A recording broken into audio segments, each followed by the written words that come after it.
The Mirror Train by Silas Holloway. There's a thread on an old paranormal forum called Strange Tracks Chicago, dead for years, except for the occasional prank. I was about to close a tab when I saw a new post. Has anyone else seen the black train? Not a reflection, not graffiti. An entire train. No lights, no color, no sound. Just one kid sitting inside, staring. 3 replies followed. All posted within a week. All said the same thing. Different users, different times of night, different red line trains, same train, same child.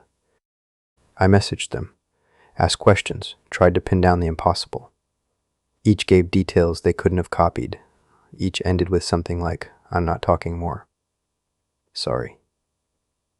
None agreed to meet. So, of course, I went to Chicago. The L system has always fascinated me. Elevated lines, ghost stations, miles of track stitched through the city's past. I checked into a motel near Bryn Mawr and spent 2 days chasing history, newspaper archives, city engineers, one retired CTA employee who told me, "Sometimes the tunnels breathe. You ever hear steel groan like it's got lungs?" I smiled, but he didn't. Then one of the forum users, Red Room 77, messaged again. It happened again last night. Same train, same kid. But this time he looked at me like he knew me. I don't like what that means. That night, I took the Red Line south just after midnight. A quiet train. A few tired passengers. I had my recorder, notebook, and too much coffee in my blood. I rode. And waited. The train passed through Argyle, then Lawrence. That's when it happened. I caught movement to my right, not just a reflection, another train. Running alongside us on what should have been a closed maintenance track. Completely dark. No headlights, no lit cars. And inside, one passenger. A boy. Maybe 9 or 10. Pale. Brown Knickerbocker-style pants. A button-up shirt with a high collar. He didn't look at me right away.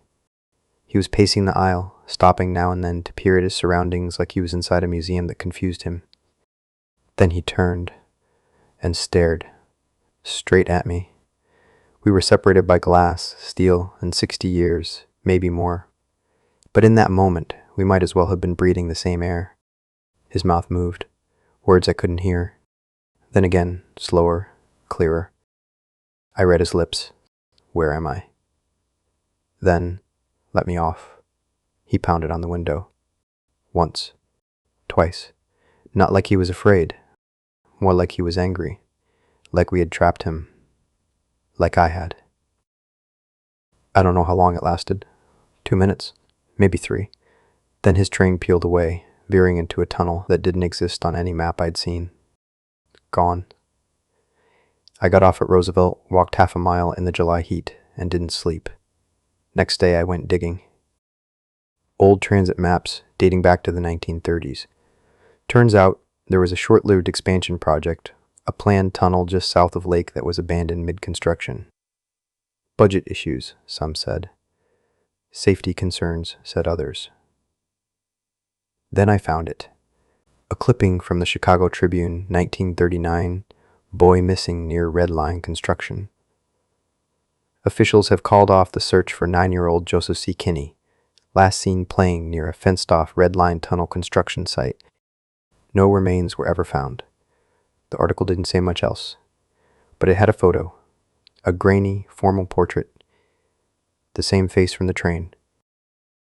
I printed the photo and went to the loop where that abandoned tunnel entrance was supposed to be.